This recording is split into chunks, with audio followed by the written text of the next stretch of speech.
My name is Abero Clay, the founder, chief cook, and bottle washer of the Wealthy Elite CPA. My primary strategy is buy and hold. I have done a couple of rehabs. No offense to contractors, but when I was doing rehab, the contractors that I dealt with, I would show them. So if you tell me you're going to be there at 5, I expect you to be there at 5. But if I'm on my way 2 hours later, they're still not there. I'd rather run behind the tenant who has to give me money than run behind the contractor who I have to give money. So that's the good thing about real estate. We all find where it perfectly fits in our wealth building strategy. So just a couple of housekeeping things. Did everybody get this packet? Does anybody not have one? Okay. So the first one is my business card, and then the tax changes we're going to be talking about today. So we'll start with that first, and then when this is up and running, then we'll quickly switch. And then I have my sign-up sheet. If you want to join our database, I send out weekly newsletters on tax planning topics, things that you need to do right now, entity structuring, asset protection. All of that is available on our website, and then we send it out weekly. So if you're interested in joining our mailing list, I'll encourage you to go ahead and fill this out now. All right, so we'll go ahead and get started. How many of you are excited about the tax law changes? Okay, let me rephrase it. How many of you should be excited about the tax law changes? It doesn't matter who did it. Let's not get into that. It doesn't matter how it happened. The bottom line is that it's here, and it's a really good use for investors, and we'll try to get into some of that. So what I'm going to do right now is just talk about the changes. I think we have about 2 hours today. So I'll give you guys a chance to ask questions, and then we move into the next set of the presentation. So we'll go ahead and get started. The first change is the tax brackets have been lowered. So we're going to go from, a 15% tax rate to a 12% tax rate, 25% to 22%, 28% to 24%. So you can see that there's a drop in tax rates for those who are between the 15 and the 33% tax bracket. You should expect to see this change in a couple of months, if not sooner, because it's going to adjust. If you have a regular job, it's going to adjust the withholding that you have at work. So you're going to see some of it now, and then you're going to see a lot of it next year during tax time. All right, the next thing is that the standard deductions have gone up. So for singles, it's $12,000. Married filing jointly was $24,000. Married filing separately was $12,000. So before it was like $6,400, $10,000, $6,300. So it's kind of double. But we've lost the personal exemption. So there's no more, personal exemptions have been eliminated. It used to be like $3,200 per person. If you have a family of 5, that was a $15,000 deduction, but that's gone. But we'll see later on that it kind of all averages out at the end. So tax breaks for parents. How many parents do we have here? You should be smiling. I know sometimes we want to choke up. No, I'm sorry. I love my kids in their own room. So for parents, if your child is between 0 and 17 years old or under 17, you get the tax credit has gone from $1,000 to $2,000. That's significant because even though we lost the exemptions are deductions. They reduce your taxable income. But the credit reduces your tax liability dollar for dollar. So even though we lost the exemptions, we're gaining an additional $1,000 tax credit for the kids. In addition to that, if you have children who are 17 or older or you take care of your elder relative, you're also going to be able to get a credit for them, which is good because before, once a child turns 17, starts going to college, you're not able to get any deductions for them anymore. Another change is the education tax break. The 529 We used to before, you couldn't use the 529s for K through 12. Now you're allowed to use the 529 savings plan, for private education. Mortgage interest is now only valid for debt up to $750,000, and home equity debt is no longer deductible. Now, for real estate investors, most of us, we use money that we have from our HELOC for investing. If you're able to trace that loan to a specific property or trace it to your business, you're still able to get the deduction. So in terms of not being able to claim the home equity debt, is if you use that money for personal expenses. If you use it for personal expenses, you can't claim it. But if you're using it for improving your home or you're using it for real estate, you're still able to claim that deduction. All right, medical expenses has gone from 10% to 7.5%. That's what it was before. So now that's where we are. We're back to where we are about 3 years ago. Now, if you have the state or local taxes called the SALT deduction, it's only valid for amounts up to $10,000. In Maryland, there's an issue. I was at an MACPA conference yesterday, and the issue is that if you're in Maryland, your taxes are assessed the value of the property is assessed every 3 years. And so the argument that Maryland CPAs are making is that if the value has been assessed and you made the payment on your property taxes before December 31st, you should be able to get the deduction. The regulations are coming out and saying, no, you can't deduct it because the amount was not due. It has to be due first. So there's an argument back and forth on what the Marylanders are going to do. Some people are choosing to take the aggressive position. I will be taking the aggressive position, which is if your value has been assessed prior to December 31st of 2017 and you prepaid your 2018 real estate taxes, you will be able to get that as a deduction. But typically, if you're in another state, unless you get that bill saying that your taxes are due, and you went ahead and prepaid it because of all these law changes, you're not going to be able to get the deduction. All right, the next in, deductions that are disappearing, the casualty and theft losses. This is a huge one, the unreimbursed employee expense. So if you have a job where you have expenses that are not reimbursed and you've been claiming them on Schedule A as unreimbursed expenses, you are no longer able to claim them. So that means now you need to work out something with your boss to either set up an accountable plan so that they start reimbursing you directly from the company because they're able to get that deduction. Otherwise, you're not going to be able to claim that yourself. I actually got an email from a client 2 days ago, where you have these IRA investments. You invest through your retirement fund where you're paying the fees for the IRA, the education and all that. You're paying that out of pocket.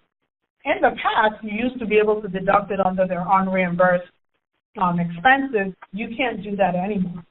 So that means you either start paying for those expenses from the IRA account itself, or if you choose to continue paying it out of pocket, you're not going to be able to get the deduction. All right, the corporate tax rate has been lowered to 21%. It used to be 35%. And I know a lot of people are asking the question, now that the corporate taxes have gone down from 35 to 21, should we be switching from an LLC to a C Corp? Not necessarily, because a C Corp still has double taxation. Double taxation is let's say you made $100,000. The C Corp is going to pay the 21% on the $100,000. So now you're left with what, $79,000? Am I getting there right? $79,000. On that $79,000, if you get a dividend distribution from the C Corp, you have to pay additional taxes on that. And that's why you have the double taxation with corporations. When we did the calculation on tax rates going from 35 to 21 and then still being taxed on the dividend, your tax rate is still averaging about 40%, which is still, if you look here at the top, it's still much higher than the taxes if it passes through from the LLC. Now, this is where it gets really, really interesting. This is where this is good news for real estate investors, the pass-through deduction. Now, if you have a trade of business and you have a QBID, which is a qualified business income, you're able to deduct 20% of your qualified business income, get that as a deduction. So the question is, what is considered a trade of business? Is rental real estate a trade of business? Is rehab income? Is wholesale income? And the answer is yes. So if you make under $315,000, married, filing jointly, or $157,000 for everyone else, and you have rental real estate and you have rehab income, you are now able to get a 20% deduction off of that income. That is significant because if you think about all the rental properties, and the good thing about it is it's done for each line of business. So we have some of us here that, we do too much. You're a CPA, you're a rehabber, you have rental property, you hold up clients to make anything that we do to make money, right? So you have these different buckets of income. You're allowed to separate each business line and get that 20% deduction for that business line. So that means that it's possible that in your rental property that you're now able to get that 20% deduction. So what does that mean? Now, because this is only for 8 years, there's a possibility that we're no longer looking to find ways of reducing our rental income by accelerating depreciation and taking passive losses. Because if you have a loss, you're not going to get the 20% deduction. So that comes with a planning strategy in terms of how much of your depreciation expense can you expend so that you have income right now and be able to get that 20% deduction. All right. Now, if you make more than $315,000, between $315,000 and $415,000, married, filing jointly, and then $157,000 to $200,000, married, filing separate, single, then there's going to be a limitation on how much of that qualified business income that you can get. Qualified business income does not apply to people in the service business. So I'm a CPA. I'm not going to be able to make it, assuming I make over $315,000. So how many of you know that somebody is not going to be making $350,000? Okay, you didn't hear this from me. So, but there's different ways to get around. I'll get to you in a second. There's different ways to get around it. So the strategy for you this year is looking at your income and making sure that you can stay under that $315,000 limit. So right now, I'll pause. These are the major changes. Remember that every change that I just talked about is only for 8 years. It's only from now till 2025. So that means you take advantage of it now. It may be repealed in 8 years. It may not. We don't know what's going to happen after 8 years. So a lot of finance strategy comes up now versus what happens later. So I'll pause and take some questions, and then we can move on.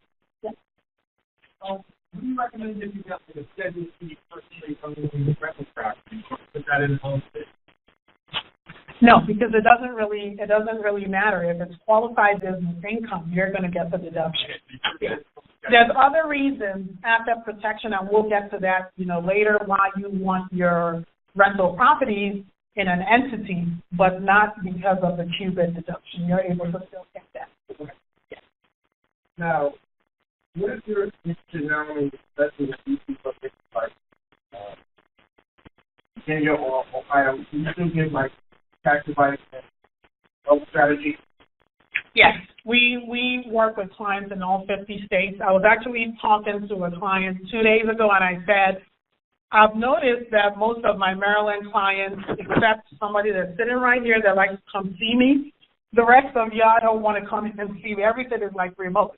But most of my clients that are out of state usually would fly in or drive in to do their stuff. So we work with a lot of clients all over New York, California, Ohio. We have international investors as well. Any other questions?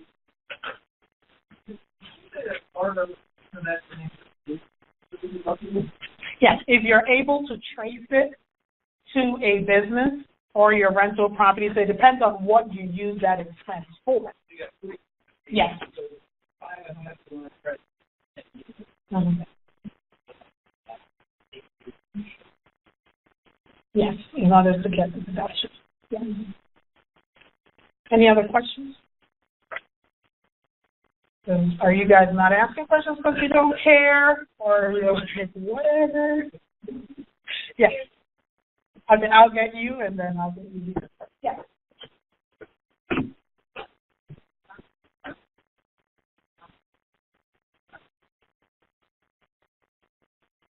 Yes. Yes, that was the question that was asked up front here. If you have a rental property that is not in an LLC, are you still going to be able to get that 20% Q-bid? And the answer is yes. Yes. If you started with LLC,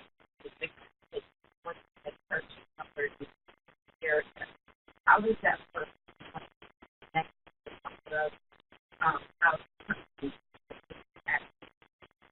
You would need to register it as, so when you register an entity in a state, it's called a domestic entity. So let's assume you registered it in Florida. That LLC is a domestic LLC for Florida. If you're going to do business in the DMV, you want to register it as a foreign entity in the DMV. This is especially important for Maryland and D.C. If you don't register that LLC in Maryland or D.C., and you're doing rehab, there will be a 7.5% non-resident withholding on the sales price at closing. So it's not to say that you're not going to get that money back. You just have to wait a year when you file your taxes to get it back. But you need to make sure that if you want to have all of that money and no withholding, that entity needs to be registered in Maryland so that that non-resident withholding, will not apply to you. Yes. Yeah, accountants, lawyers. Actually, the definition is if the service that you're offering depends on the reputation of the owner or the partner. So they're telling me that the reason why you guys are using my service is because it depends on my reputation. So y'all not going to be seeing me anymore. So that way it doesn't apply. But there's different strategies. It comes with really just splitting up. So one of the things that we're thinking about is, what's the highest expense you have, rent, salaries, and all that. But some of the administrative work does not depend on the expertise of the owner. Here's a planning strategy. Set up an entity and have that entity contract with your entity to provide administrative services. Is the administrative services now dependent on the expertise of the owner? Absolutely not. So we're investors. We find ways around it. There are legal ways to be able to say, okay, this is what the law is. What can I legally do to reduce my tax liability? Yes. So my question is, what is in terms of service orientation? Realtors, yes. It depends on the reputation because your reputation is how you're able to get clients. But so when you get into that, you now have to further determine, do you make over $315,000 or do you make more? If you make less than $315,000 taxable income, not gross, taxable income, none of this law applies to you. You can still do the 20% Q-bid. If you make over $315,000, then the issue of, it being a service business, not being able to claim it, and then all these limitations start to apply. So it's like a three-tier process on determining whether or not it's going to apply. If you make $315,000 or less, you don't have to worry about it. If you make $315,000 or more, then the next thing is how much income, and then there's limitations that you have to go through to get the deduction. Yes. For that, would it be better to have the LLC or not? Okay. So the question is, for investors, is it better to have the LLC taxed as an S corp?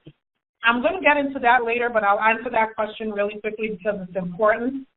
When we set up entities for three reasons. One, for the tax reduction benefits. Two, for the asset protection benefits. And then three, for the ease of compliance. What are you going to be required to do on an annual basis in order to maintain that entity? I don't like S corps because once you become an S corp, you have to start paying yourself reasonable compensation. And as a real estate investor, our income is usually cyclical. You could make $50,000 today, and nothing else happens until December 31st. You make $500,000, or you can make $20,000 now, $10,000. So how do you really decide what is your reasonable compensation? Because your income is seasonal and it's cyclical. It's not predictable. So what we recommend instead is rather than using the S corp structure, we recommend that you do a multi-member tiered structure LLC. It gives you the same benefits without that requirement that you have to start paying yourself reasonable compensation. You still need to do the guaranteed payment as a partnership, but the determination of how you get paid guaranteed payment is a lot less stringent than how you determine how you get paid compensation. And when we talk about a tiered structure, it's called like a waterfall provision. If you own an LLC, and I'll use a realtor for example, you have somebody that's a realtor, but they're also an investor, and they also own a couple of properties. And this realtor decides, rather than selling this property to somebody else, I'm going to get a rehab myself. Already, she's wearing three hats: a realtor, a wholesaler, and a rehabber. Three different lines of business, all in that one person. So what we do is to split their ownership interest to say this interest here represents their interest as a realtor. This interest here represents their interest as a rehabber. This other interest here represents their interest maybe as the money person who's bringing the money to the table. And if you do that, you're able to now distinguish between what is active income and passive income. And that's really what the S corp does. The S corp enables you to distinguish between what is active income subject to self-employment tax or a passive income where you don't have to deal with the self-employment tax. You can get that accomplished with the multi-member LLC tiered structure. Okay, any other questions before we move on?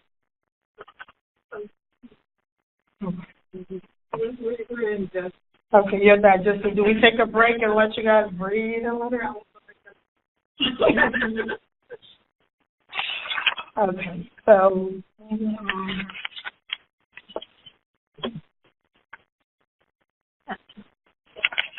all right. The next thing that we're going to talk about, which is really, really important for those that have multi-member LLCs, and since we're pushing you in the direction of establishing multi-member LLCs, the audit rules are changing. So if you're a wholesaler, we need you to pay attention. If you're a rehabber, we need you to pay attention because this is going to apply to you as well. All right, so the new partnership rules require partnerships to take certain measures to come up with compliance of the new rules. So the first one is that you have to designate a partnership representative. So going forward, you need to be careful as to who you choose to represent your partnership with the IRS, because they can bind you to whatever tax liability that the IRS comes up with. So while it sounds simple, I can just designate anybody, you need to make sure that the person knows what they're doing and that when they're representing the partnership, that they're able to represent the partnership in such a way that they have the best interest of the partners at heart. Next thing is going to be an opt-out election. What the IRS is now saying is, that multi-member LLCs are pass-through, so the partnership does not pay the taxes. it's the partners that pay the taxes. But the IRS is saying, starting 2018, if they pick your partnership for audit and there are audit adjustments, the partnership will pay the taxes at the highest partner's tax rate. So if I say that I'm going to be in a partnership with Edith, and you know Edith is balling and I'm not, you know, Edith is at a 50% tax rate and I'm at a little zero, and then we get audited and there's audit adjustments, the tax liability that is going to be due now, first of all, it's now going to be owed by the partnership, not us individually, and it's going to be at Edith's 50% tax rate and not mine.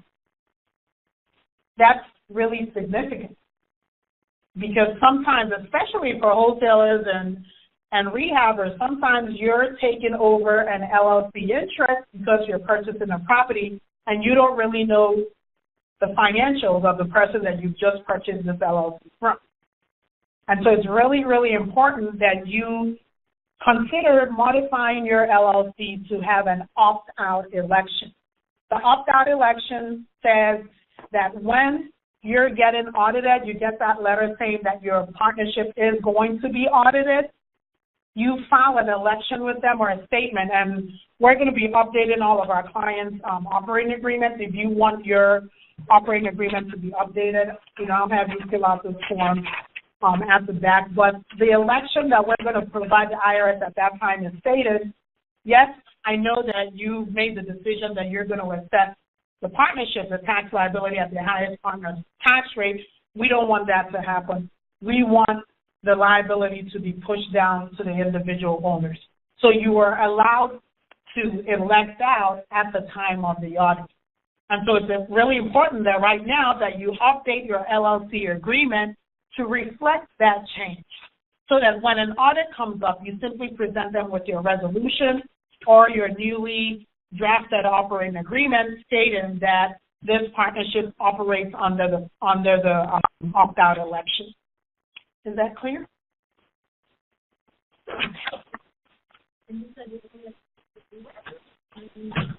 No, it applies to everybody. The reason, I'm glad you brought that up. So the reason why it's important that we're dealing with rehabbers and wholesalers, because how does a wholesaler make their money? They, first of all, they find a property, they put that property in an LLC, and they turn around and rather than assigning their rights in the property to a rehabber, they assign their rights in the LLC to the rehabber. So now the rehabber has inherited an LLC.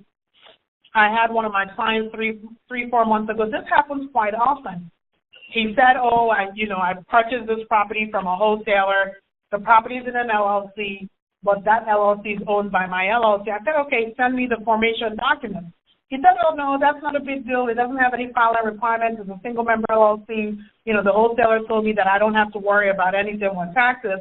You know, I hear that a lot. I'm like, send me the documents. When they sent the documents, it was registered as a multi-member LLC. Now, if he was not aware and did not modify his operating agreement and did not make changes with the IRS, let's say an audit comes up, that audit is probably going to go to the wholesaler who sold them this property. And then an assessment is made and realize that there's an audit adjustment for that LLC. What if that wholesaler makes $1 million a year at a 50% tax rate? And this rehabber is not aware that that's what happened. Because the rehabber is the one that owns the LLC, they're now responsible for making that payment. And so you kind of have to revise and restructure the way that rehabbers are inheriting LLCs from wholesalers.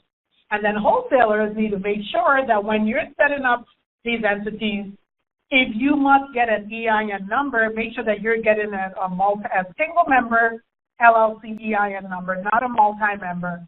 And as a rehabber, make sure that you have a statement that literally assigns that interest and file a resolution and redo the operating agreement when you inherit that LLC. yes, you may only owe that rehab property for about 6 months, and you think, oh, it's done. But if the IRS comes back and is now audited that year and you did not make those changes to the operating agreement, you're stuck. Does anybody no longer want to be a real estate investor? I do. Yes. So when you're ready to acquire, do they make changes to the operating agreement before it's acquired, or you can put out?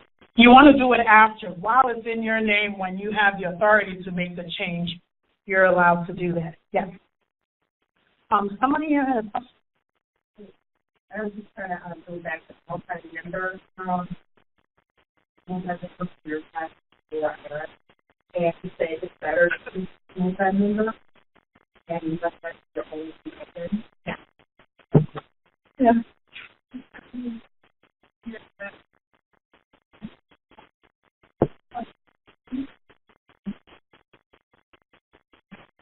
Okay. Just remind me, just say repeat, because sometimes I'm not always paying attention. I can't multitask. Like, as you guys have already noticed, we have all these problems today. I don't know, but so just tell me to repeat, and I'll repeat the question. That's technically the way that it works, but sometimes I jump in because I'm so excited to provide the answer, and I forget about those of you in the back. I'm sorry. You guys don't matter. You count. All right. We have about 3 minutes before we take a break. I was told to take a break at 11. So let me go through real quickly, and then when we come back, we move into the next stage. There's also something called a push-out election. So remember how I talked about the wholesaler having the LLC, assigning their right in the LLC to the rehabber?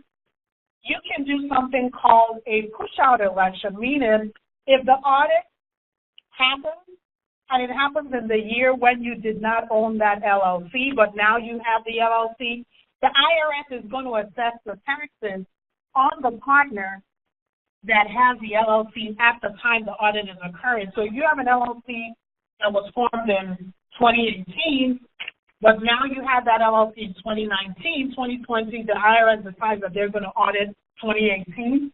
It's the person that had the LLC in 2020 that's going to be subject to the audit. That LLC is going to pay the tax. But you can do a push-out election where you say, I don't want to be held responsible, or I don't want this LLC to be held responsible for any tax liability that occurred prior to the time that I owned the LLC.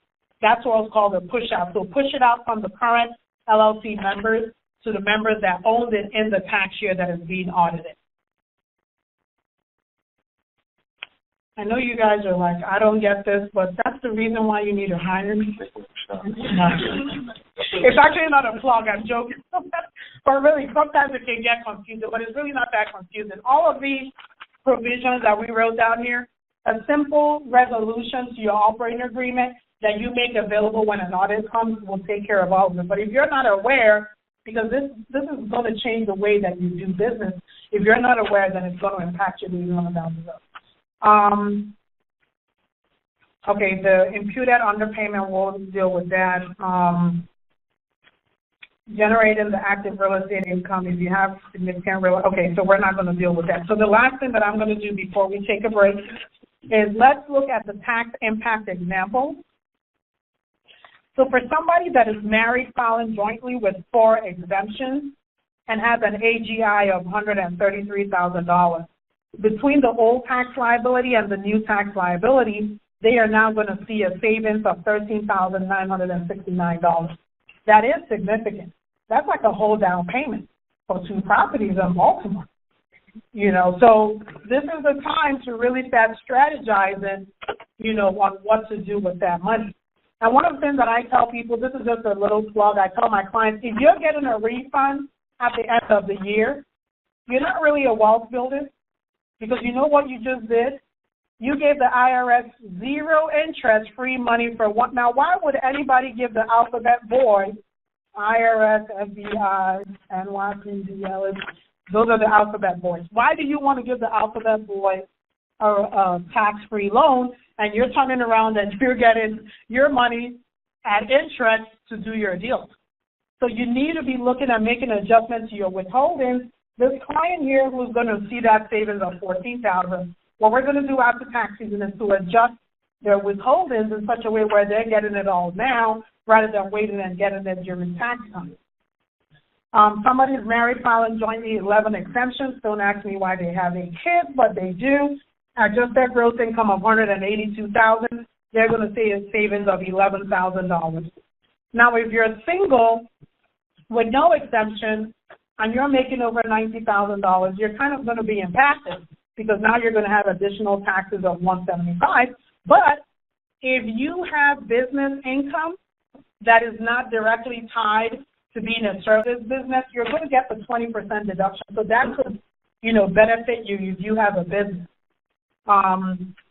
Head of household, 3 exemptions, AGI 118, there's going to be a savings of $971. So from here, what we see is that the people who are going to get the benefit the most are those that are married with kids and business owners, those that have their own business.